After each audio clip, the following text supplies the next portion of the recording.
Welcome to Basic Brewing Video. I'm James Spencer. I'm Steve Wilkes. We're here in the wilds of Northwest Arkansas, just casually camping among the cicadas. We're casually camping. Wow. Keep it down, will ya? Keep it. You've been underground for 17 years. You can keep quiet a little longer. Anyway, we're here. But I digress. We're here camping in the wilderness of Northwest Arkansas, as far as you know. And we are going to talk about cream ale and fish tacos. Yeah. Two things that go very well together. Or so we assume. So we hope. Now, what is a cream ale, you say? It's a beer that is, it's a beer. That's part of the answer, yes. Isn't it American ale maker's answer to the Pilsner? So it's supposed to be like a Pilsner copy. That's right. According to the BJCP, I'm not sure of the time frame, but at a certain point when German brewers started bringing Pilsners into the United States, the lighter beers, the American ale makers had to have an answer for that. And so they made what was called a cream ale. You'd think it'd be creamy, but it's not creamy. It's not creamy. Not sure where the name comes from. But, so I've got a camping trip coming up, other than this. And so as far as you know, and so I wanted to make a beer that was delicious and thirst quenching and clean and nice, but and also appealing to my less challenging beer friends. An entry-level beer. Right, exactly. So the cream ale that I did was 10 pounds of American two-row, and to that I added 1 pound of flaked maize, or flaked corn. And the good thing about flaked maize is that it is already pre-gelatinized. So unlike the cornmeal that we did with our cornmeal Pilsner a while back, you don't need to do a cereal mash. You just put it in the mash. And so I did a brew in a bag, and I mashed for 150 degrees for 60 minutes. And I pulled the bag out, and I started the boil, and the hopping strategy, since we're wanting something that's Pilsner-esque, I used the same hopping strategy as I did for my Easy Peasy Pilsner. 2 ounces or 56 grams of Czech Saaz for 60 minutes, and 1 ounce or 28 grams of Czech Saaz at flame out. And I used Safale US 05 as the yeast, and it came out to be 6% alcohol. So a little higher than I expected. But the theory behind the flaked maize is that it kind of gives a cleaner mouthfeel or a crisper mouthfeel than you would otherwise. Oh, and what do we have here, Steve? It's our special Basic Brewing valise. For all you urban brewers. It's our Basic Brewing growler bag, of which we still have a handful. Well, you're kind of a handful. That's what she said. Now, in it, we've got, look at what we got. Miller Lite. No, it's masquerading as a Miller Lite. These, I've done this before in a previous show, and they looked more like this. The packaging has changed. Yeah. So what I did was I was camping another time, and a friend who likes this beer brought this beer to the camping trip.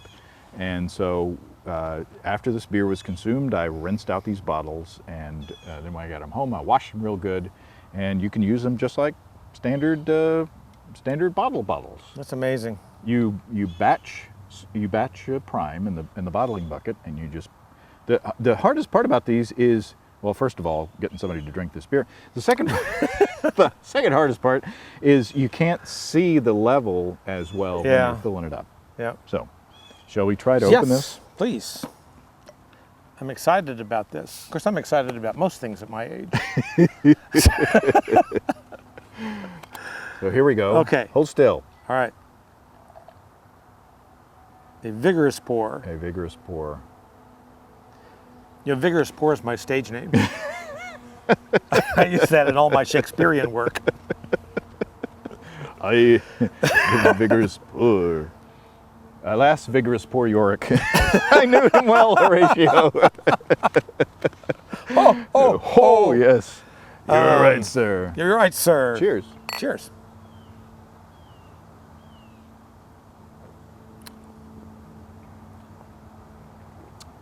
That's good. That's tasty. That's very good. It's nice on a warm day like today. It's nice and clean. It's got a sharp hop bitterness, but it's not overly hoppy. It's not overly challenging for those who, can't get into the IPAs yet. You said Sots was your hop. Very nice. Check size. It's very, it's nice and floral without being, it doesn't have that citrus thing, that the West Coast beers have. And it's a teeny tiny bit corny. As are most of my jokes. That's being generous. But it mimics, I think, Pilsner fairly well. It's not as clear as a lager would be that's been cold conditioned for a long time. So the idea is, in making a cream ale, you use a ale yeast and you ferment at lager temperatures? Is that? No, you just brew it like an ale. You just brew it like an ale. So it's Staff Ale USO5, fermented. I think, my basement's a little warmer this time of year, so probably lower 70s Fahrenheit. Okay. So, but still tasty, very tasty. It's The very USO5 ferments clean. Seems like no matter how you abuse it. So. 6%. Yeah. Well, before you get settled in too much, tell us what we're eating. Pretty happy. I made some tacos. So I made some smoked trout tacos. Did you have enough to share? I did. Not to be too greedy. These are, we smoked some trout. Talk about that process. Yeah, well, so I'm smoking a brisket for later in the weekend, and I thought, we can have a taco. So I did this on cedar plank, and got a couple of trout fillets, and took the skin off, put them on the cedar plank with a little olive oil.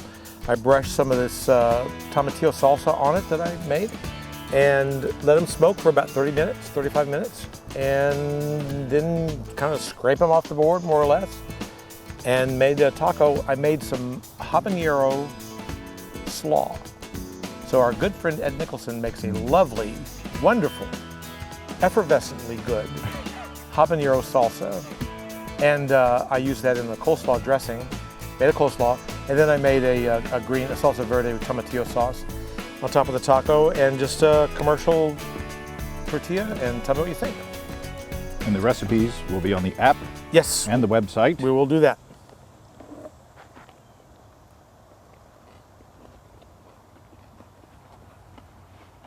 Oh. Just want a spicy meatball. Mm-hmm. Ooh. Yeah, it's not for the faint of heart. That's tasty though. Mm-hmm. Really, my salsa came out hotter than I meant for it to. It's still really good. I used 1 Serrano chili in it, thinking, that won't be too hot. It's plenty hot. It's warm, which is why it's good to have a beer like this. A cream ale. Oh, yeah. That's working. That's pretty good. That's working. That's pretty good. That there you go. Cuts that heat. Yes. Oh, man, and it's creamy. And Did you get that? It's a bit creamy. It's a bit creamy. There's enough malt backbone there to calm the fire. Well, there you go. There you go. We're out Another in the wilds. camping trip. Back to the wilds. This is wonderful. Look for the recipe in the description of this episode on basicbrewingvideo.com or in the app. Yep. In the extras thingy. And happy brewing and happy camping. Happy camping. Come and visit us on the web at basicbrewing.com. You can find archive lists of both our audio and video podcasts on home brewing. You can also find our DVDs, Extract Brewing and Partial Mashing, Stepping into All Grain, Low-Tech Lagering and Decoction Mashing, Introduction to Wine Kits, and our Basic Brewing Brewer's Logbook, where you can track and log up to 50 batches of beer. Drop us a line. We'd love to hear from you. Write to James at basicbrewing.com, Steve at basicbrewing.com, or just use the contact form on basicbrewing.com. So, Steve, you've been pitching a tent. Yes, I have.